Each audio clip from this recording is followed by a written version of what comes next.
Hi, my name is Jenny Lauren Dowden for Conduit News.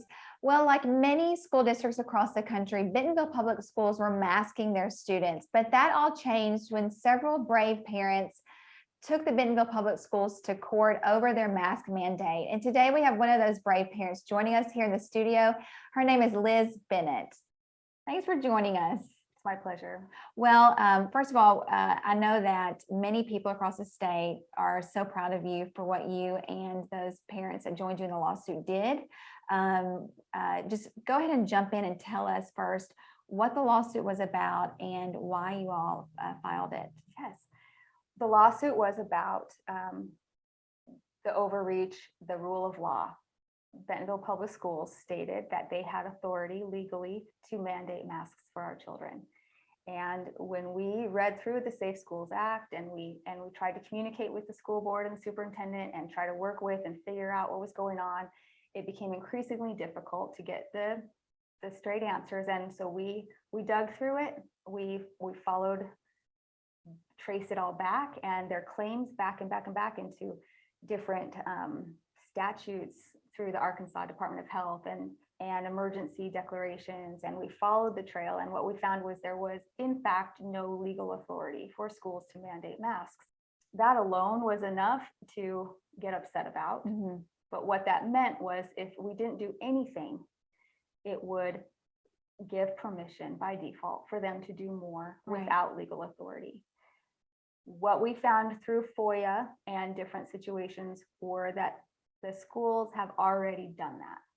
It wasn't just about the masks. There were already policies in place that parents didn't know about, and that didn't go through the proper steps.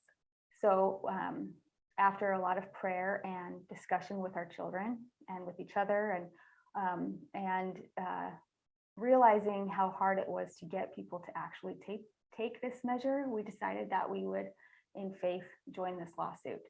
So we had tried for so many months, at so many meetings, in so many ways to work this out, and we were not being heard. And it was time to take a very definitive stance on this. Just stepping back for a second, the Arkansas legislature passed and it went into law a mask mandate ban. And I know that the people of Arkansas wanted that. It went overwhelmingly well across the state. But then, of course, a lawsuit was filed in Pulaski County. A radical judge seemed to just change the will of the people. How did that, and that's when you all decided to file that lawsuit. Tell us about Judge Duncan's decision and how Judge Fox's ruling, and then when that went to the Supreme Court, how all of that played into what Judge Duncan decided. Yes, there were a lot of things happening all at once that impacted each other. So we filed the lawsuit. I will say a little bit before that. We filed the lawsuit originally, and the Bentonville Public Schools appealed it and wanted it to go to the Supreme Court right away, federal court, where it sat on the judge's desk for 3 weeks, despite communication, despite asking questions and trying to figure out what was going on. It sat there, and there were no plans for a fair and speedy trial for this. So we dismissed the lawsuit and refiled, and we just switched one or two phrases to where it was very specific to Benton County, state, Arkansas state, and not a federal thing right now. We wanted to keep it in the state.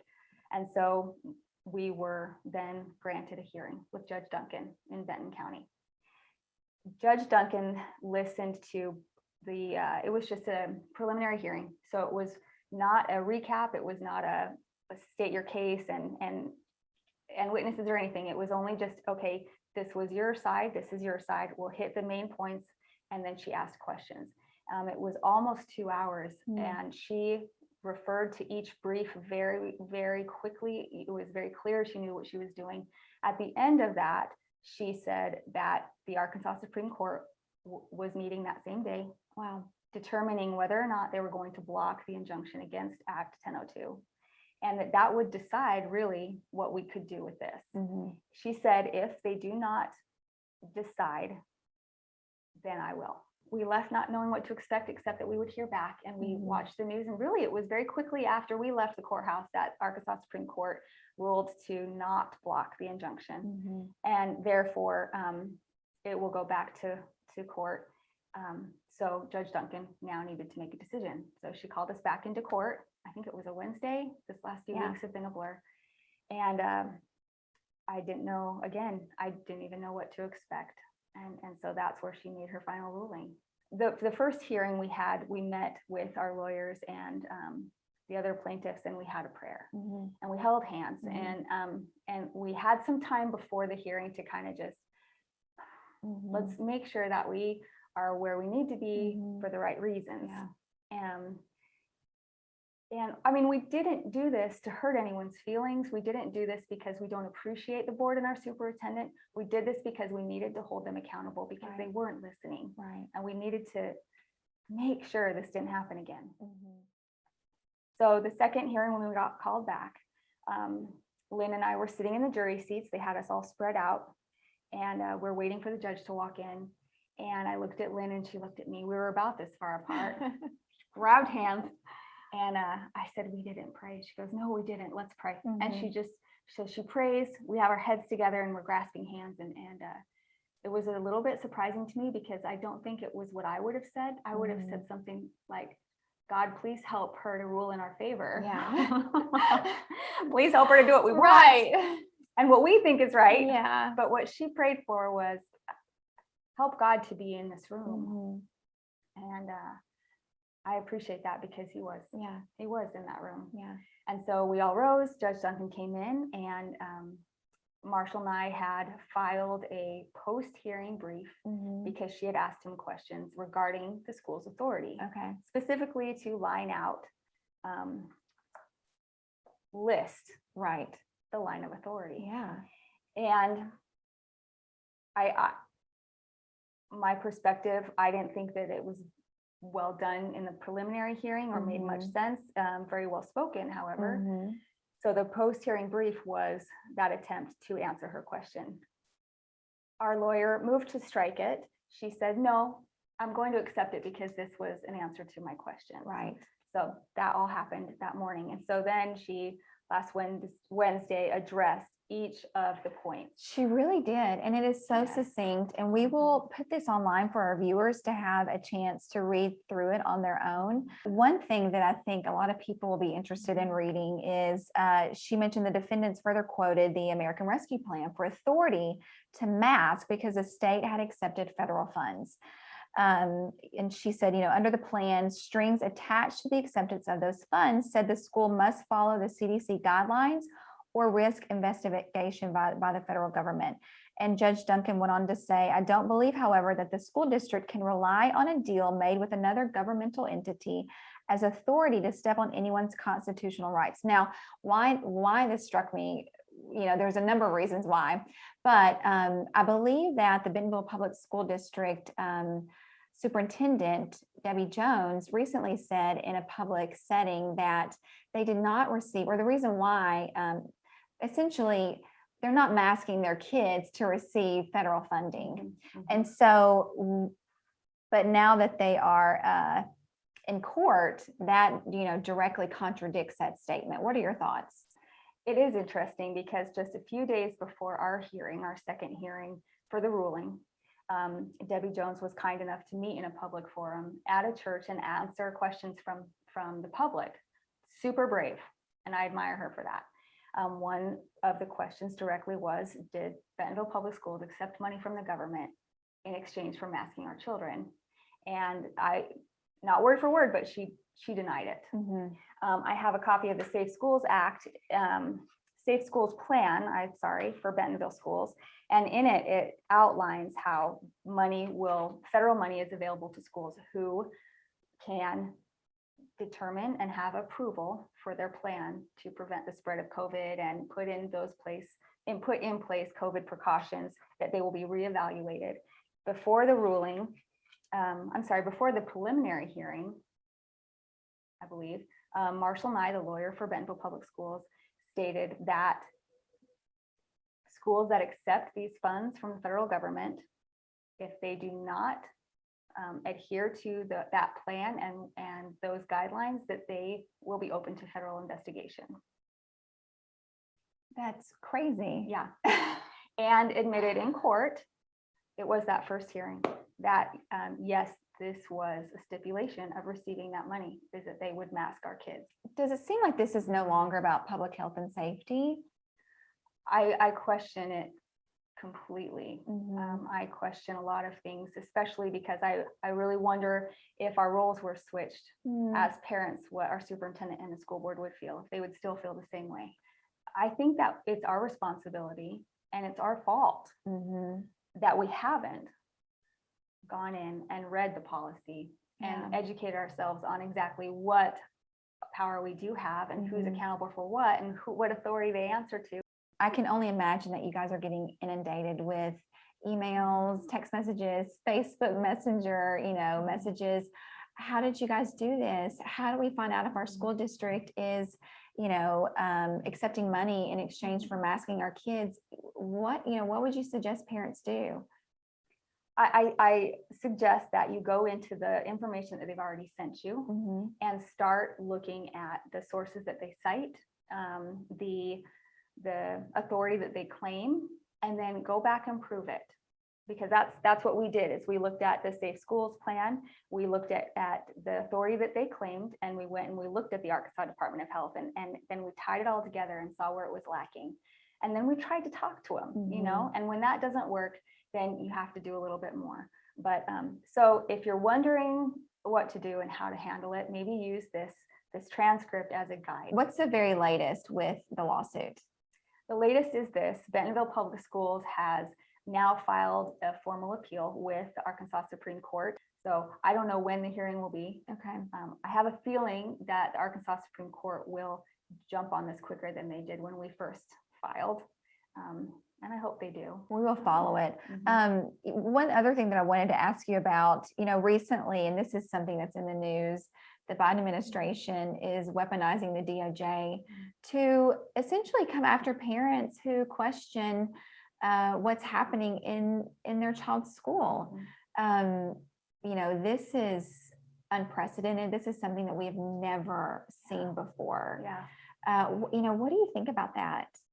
Well, what I think is tied directly to one of the school board members' quotes recently about their appeal and how they stated, and our governor agrees, he has stated this publicly as well, is that one person's disagreement with the school board's decision should not negate their decision. That the school board should have the power to make those decisions without the threat of one person and their difference of opinion. Parents have a right to question every decision involving their children, whether or not it's because they are in a leadership position. Yes, we have agreed to send our kids to public school, but that does not give you permission to make decisions of their health and their life on behalf of us without our permission. Right. There are certain cases, and Judge Duncan goes into that, where government can supersede a parent's decision. Very, very specific of what that entails, because it is so vital that parents do have that power. Yeah.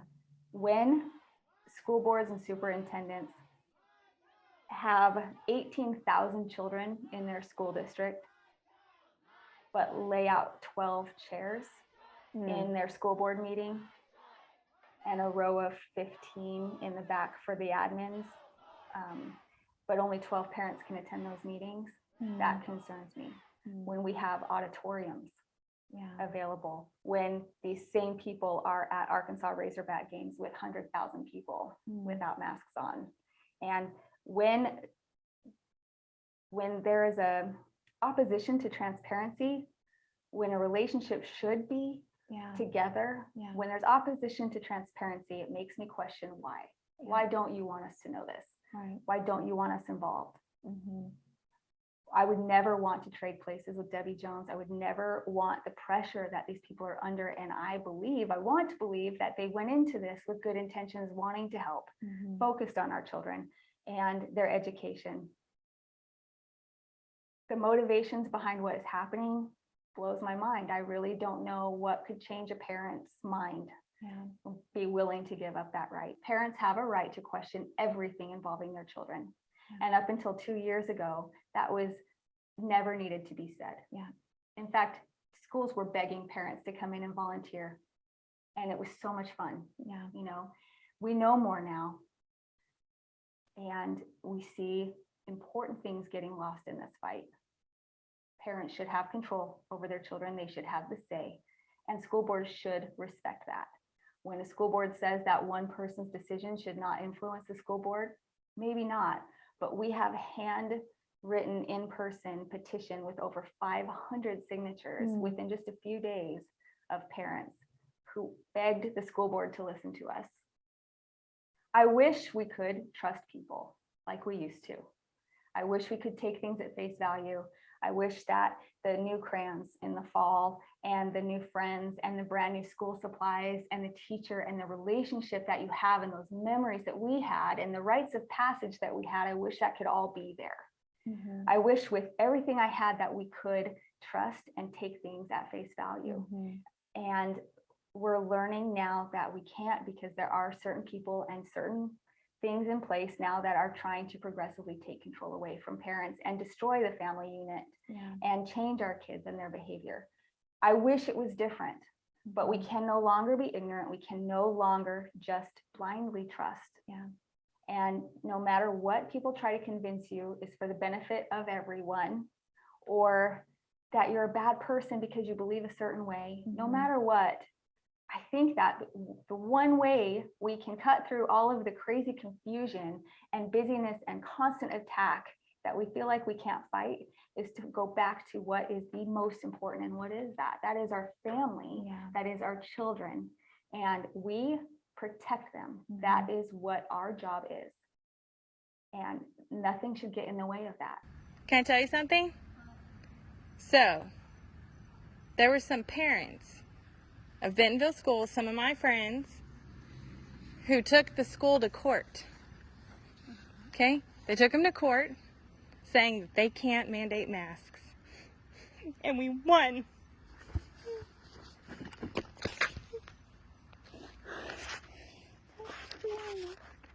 Starting tomorrow, baby. You don't have to wear.